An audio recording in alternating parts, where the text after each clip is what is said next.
À ne pas rater dans quelques instants la belle histoire de Vierzon, un chien accidenté que tout condamnait d'avance. Ce petit miraculé remarche grâce à la ténacité de sa maîtresse. Avec de l'amour et de la persévérance, rien d'impossible.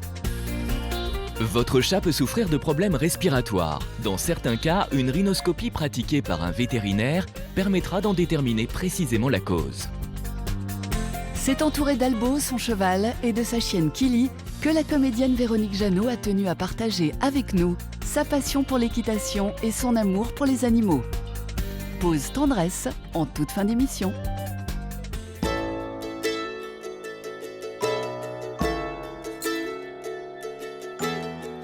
Allez, viens.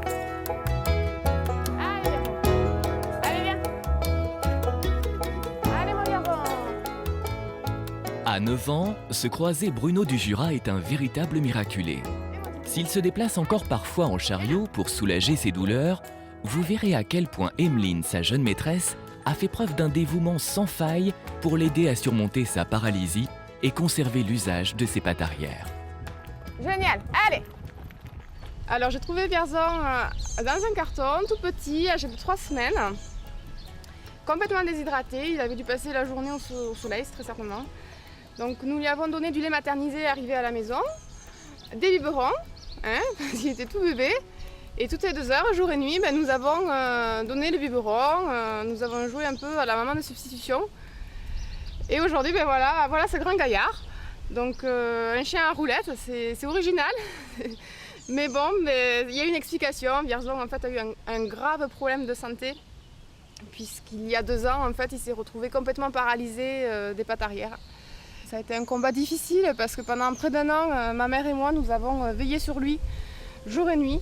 Mais le résultat est là. Nous avons un chien complètement heureux, épanoui. Et nous l'aimons beaucoup, beaucoup. Alors que certains vétérinaires préconisaient l'euthanasie, Emeline, elle, n'a jamais perdu espoir. Résolue à ce que Vierzon puisse à nouveau marcher. Je venais de perdre mon grand-père, décédé quelques jours auparavant dans mes bras. Il est mort là, j'ai rien pu faire et je voulais pas avoir à nouveau ce sentiment d'impuissance par rapport à la mort de mon chien.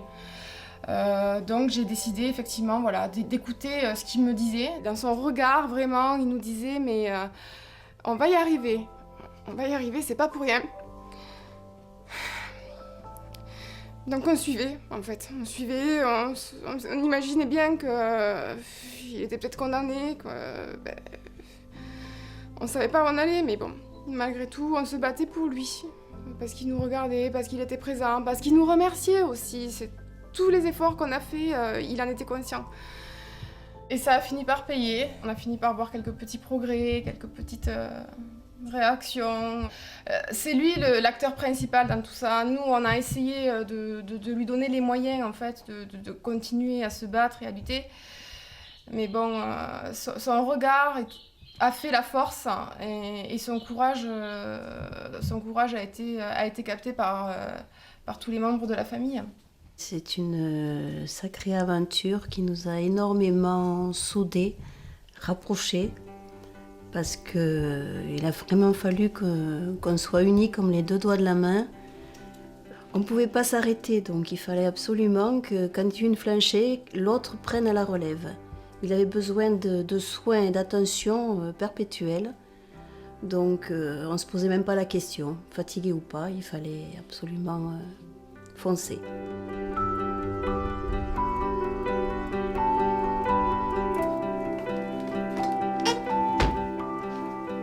Je pense que l'une des étapes clés dans la réussite de sa rééducation, c'est effectivement l'acupuncture. Ça a vraiment réveillé énormément de sens, énormément de choses qui étaient mortes pour bien de personnes.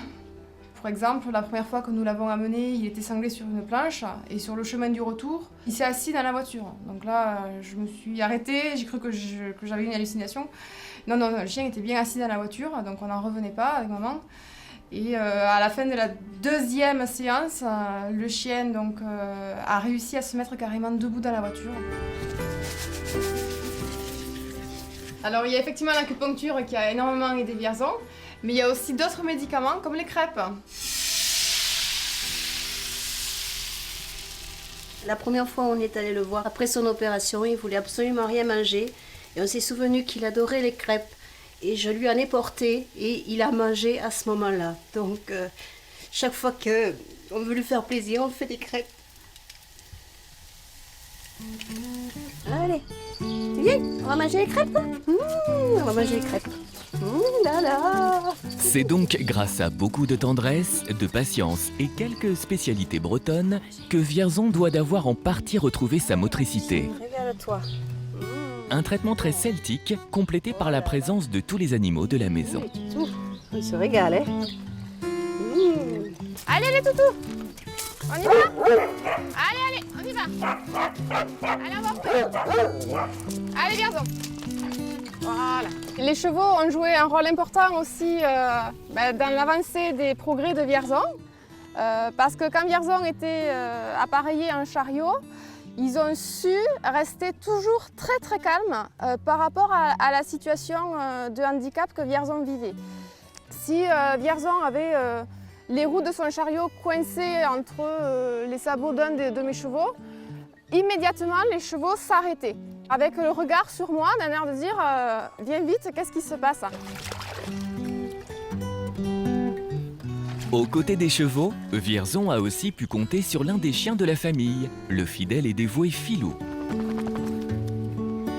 Après l'opération de Vierzon, c'est vrai que Filou était toujours très présent à côté de Vierzon. Il n'arrêtait pas de venir le lécher, de venir sentir tout ce qui se passait autour de Vierzon, ses plaies, ses pansements, pourquoi je le massais. Il s'est vraiment intéressé à tout ce que je pouvais faire avec Vierzon. Attends, je vais t'aider. Vas-y. En quête d'un remède ou d'une technique efficace pour traiter la hernie discale de son chien, la jeune femme a sillonné les routes de France. Du temps et de l'argent que l'étudiante n'a pas hésité à consacrer pour tenter de sauver l'animal.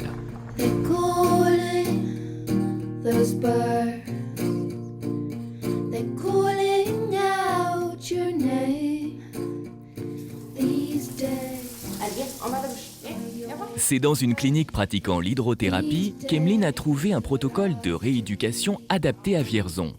L'équipe a toujours été à ses côtés. Le docteur Christine Pagès est l'une des rares vétérinaires à avoir soutenu Emeline dans les moments les plus difficiles et à l'encourager à persévérer pour remettre son chien sur pattes.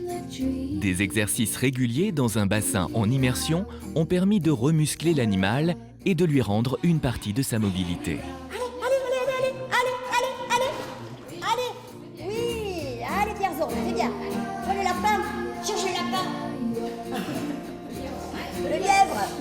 La rééducation, c'est ce que fait le vétérinaire, mais c'est aussi l'orientation que peut donner le vétérinaire à tous les soins et la réponse que peut donner le propriétaire à tous les exercices qu'on lui demande de faire à la maison, parce que c'est du travail vraiment quotidien, bi-quotidien, de tous les jours. Au départ, c'est vraiment très très très lourd.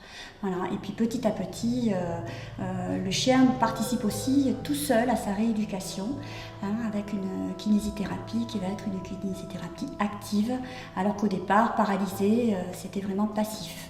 Moi, à titre personnel, j'ai eu souvent le reproche de gens qui voyaient mon chien un peu comme une bête tellement curieuse qu'en fait, il n'avait pas le droit de vivre avec ses roulettes. C'est un jugement vraiment qui est très dévastateur quand on essaye d'aider son chien.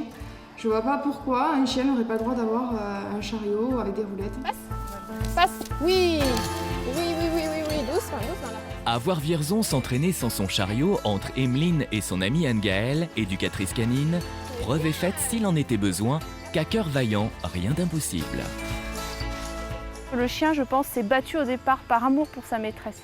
Et au fur et à mesure des progrès, après, il a repris goût à la vie. À croire qu'elle sentait qu'il pouvait y arriver. Et donc, elle lui a montré qu'il fallait se battre. Et le chien, c'est certain, j'en suis convaincue. Par amour pour sa maîtresse, il s'est battu. Par amour pour toi. Et moi, par amour pour lui, je me suis battue.